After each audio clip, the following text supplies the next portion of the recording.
Namaste everybody. My name is Yogi Vivek Rawat and I am your Pranayama teacher.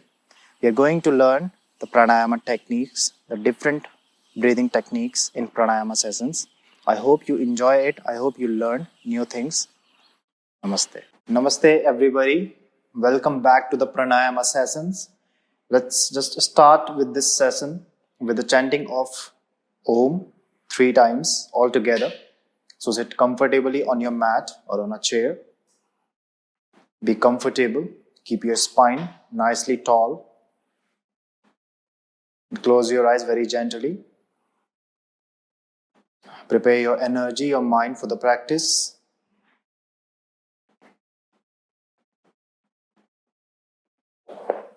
Bend your elbows, join your palms together. Inhale.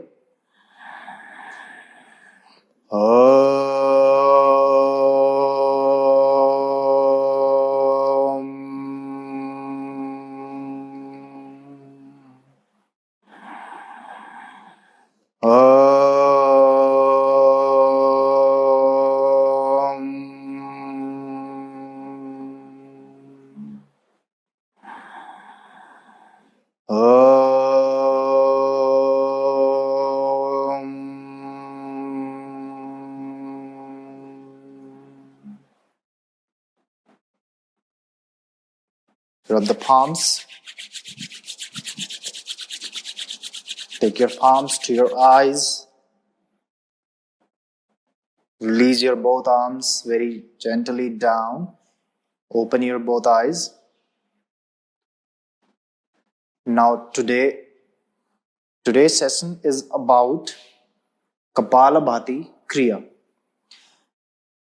I want to share this one thing that for those people who are considering this Kriya as a Pranayama, some people say that Kapal Bhati Pranayama. Let's practice Kapal Bhati Pranayama. Kapal Bhati is not a Pranayama first thing.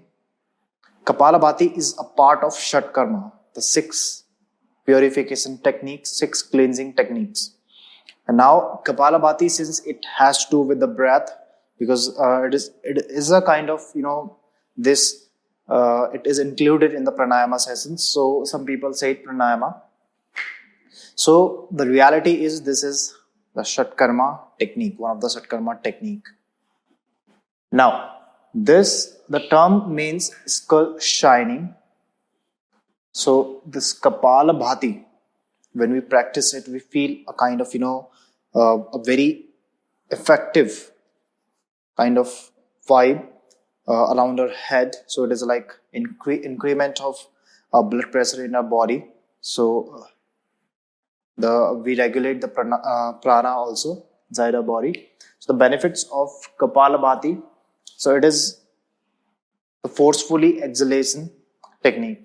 In this technique, we are going to keep our inhalation passive and very kind of spontaneous, and the exhalation is quite active and forceful. So this is quite helpful in order to improve your digestion system. It is quite helpful to reduce the weight as well. It strengthens your abdominal muscles, abdominal organs, because when you just keep on exhaling, keep on expelling the air out, so it has a very nice effect on your abdominal organs, abdominal muscles. It also works on your core, your Manipura chakra as well. It prepares you for the advanced pranayama, advanced techniques like Noli, like Agnisar Kriya. These kriyas are in, Shat Karma, under Shat Karma. We shall be talking about Shat Karma in details. It improves the concentration and memory. So it is quite beneficial for those who are kind of students as well, like college or school students. That is quite good. Brings energy to the body. Whenever you are feeling lazy, that lethargic aura you're having, and if you perform this, you'll be quite, you'll have that intense energy. So this Kapal Bhati you can always practice with an empty stomach first thing. Always in the morning or in the evening also. You can practice it in 3 rounds. Like the first round, you can keep the flow quite simple and slow. So for those people who have like weak core muscles, who those are new, though they can keep it slow. They can go with the first round or the second round. You can increase the speed a little bit, and then for the third round you can increase it properly, the speed of performing this. So you can just distribute it into 3 parts. We are going to talk about that also. So it has got some contraindications also, in case if you have any sort of heart problem, any serious heart problem, any kind of high blood pressure issues. Performing it for a little period, it is okay. Like it won't give you so many dangerous effects. But if you perform it for a long time without preparing your breath, without you even performing counter practices of this technique, then it may be a bit harmful for you if you keep on performing it daily in that way and you're not aware of some little things. If one is having any kind of menstruation issue, then you can go with ease. It depends on how you are feeling. A lot of people who suffer from menstruation, they still practice it, but it really depends on that what is your condition at that point of time. Are you it is quite serious, then you can just avoid the practice. In case of any kind of surgery, operations, any kind of stomach ulcers, hernia, lower back issues. So if you have weak core, definitely you're going to struggle while performing this, and you may put some unnecessary stress on your lower back, on your discs.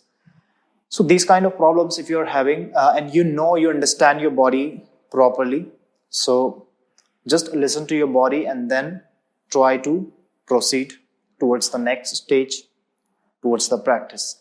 So understanding, that is very important. Kapal Bhati is of 3 types: Vyut Karma, Vat Karma, and Sheet Karma Kapal Bhati. This is the form which we practice. This is Vata Karma, since it is about the air. The other 2 are performed with salty water, the saline water, and that is, I would not suggest to the beginners. We will talk about that also. So how the step to do it? So as I said that the inhalation is passive here, the exhalation is forceful and active. So the first in the first round, you have to just be aware. You need to understand that what kind of feeling you're having, which muscles are getting contracted around your belly. So you need to just understand, okay, I'm doing it now without any discomfort. Then you can move ahead to the second, to the third round. Then you will adapt the rapid approach. So for that, again, you can sit comfortably wherever you are on your mat. Make sure that in this practice, if you have tight hip flexors, as I was explaining in that a bit of alignment of those sitting postures. So if you have already rounded spine and then you're performing it because of your weak core muscles, you can put immense pressure on your spine, which is not a good idea, which should not happen in the practice. So firstly, make sure that you should have a posture where you can sit comfortably for a long time. So for some people, maybe Vajrasana is quite effective, thunderbolt posture.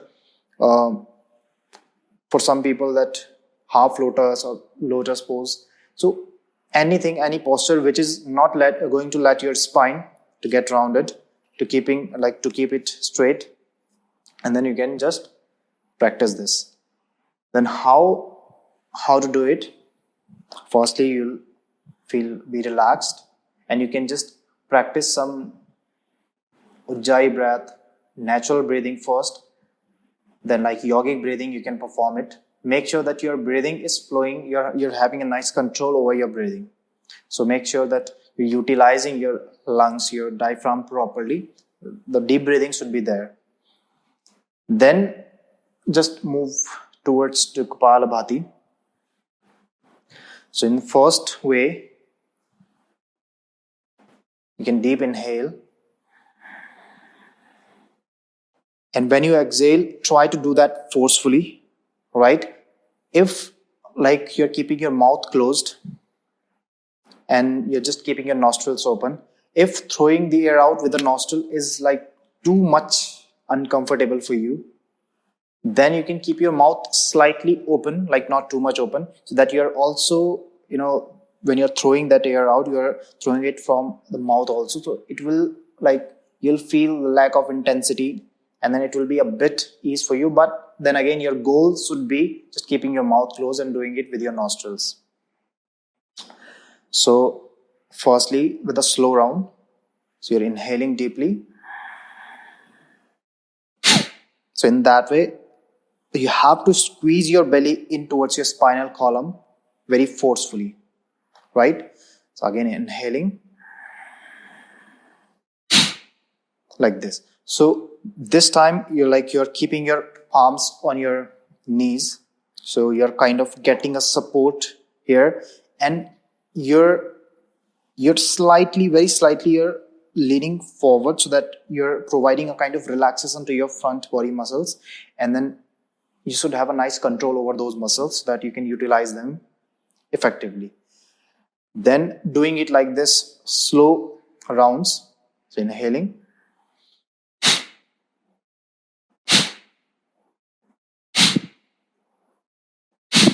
So while performing this, this practice, you'll feel that how you're like contracting your belly button, you're squeezing your belly button towards your spinal column.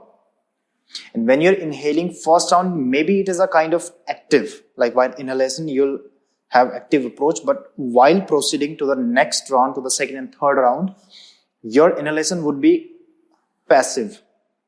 So it is happening spontaneously. You're like not aware of that, but it is happening. You're mostly aware of your exhalation. So always it is suggested that while performing this, apply the Mula Bandha, keep the Mula Bandha active, which helps you in the practice. So keep the Mula Bandha active, and then you can just go with the practice. In the second round, you can increase the pace of your practice. So how it's going to look like? Again, inhale firstly.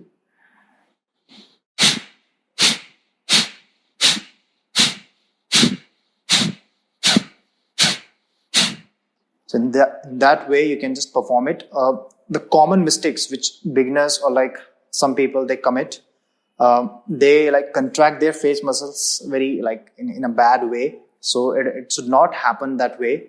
Your face muscles should be relaxed. So you're like the blood is traveling, the prana is traveling towards your mind also freely. There should not be any kind of disturbance there, and you should not like move your spine very much. Otherwise, like it would be disturbing you amid the practice. So in this way, same way, you can proceed to the third round, and in between these rounds, you can have like a pause so that you're not getting exhausted, getting tired. There is not like a kind of rush. So firstly be comfortable, and then you can in that way you can reach towards the third round. For the third round, you can increase the pace as well again. So you are doing it for more fastly.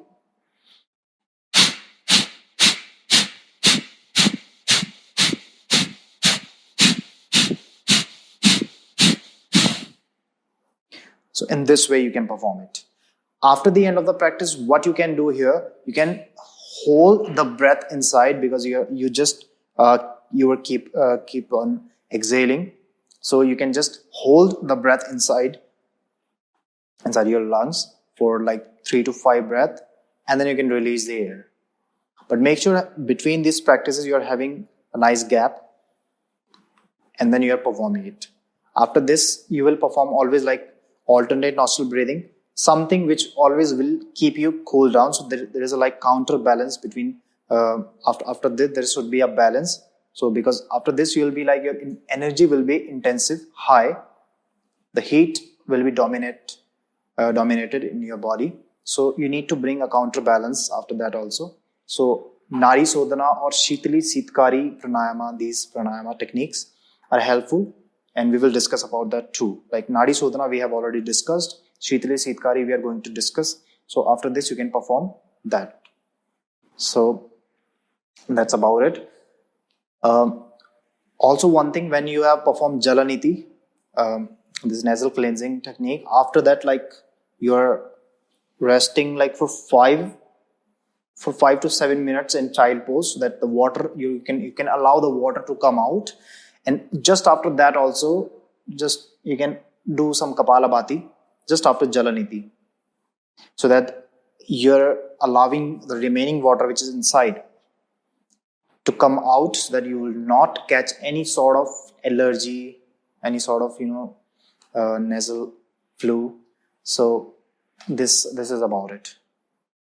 I hope that this is quite beneficial and you're going to practice it. You're going to gain the benefits of this beautiful practice. So sit comfortably and close your eyes. It's time to close the session with the chanting of universal mantra Om. Bring your palms together and let your breath become calm, rhythmic again. There is no disturbance.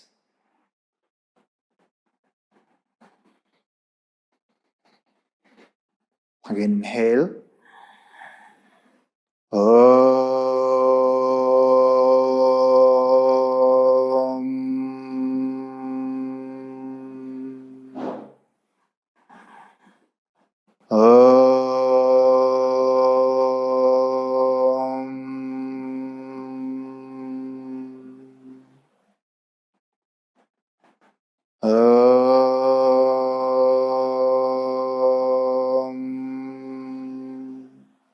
Shanti, Shanti, Shanti. Rub your palms. Place your palms gently on your eyes. Release your palms gently down. Softly open your eyes. So, see you in the next session. Until then, be safe, enjoy. Namaste.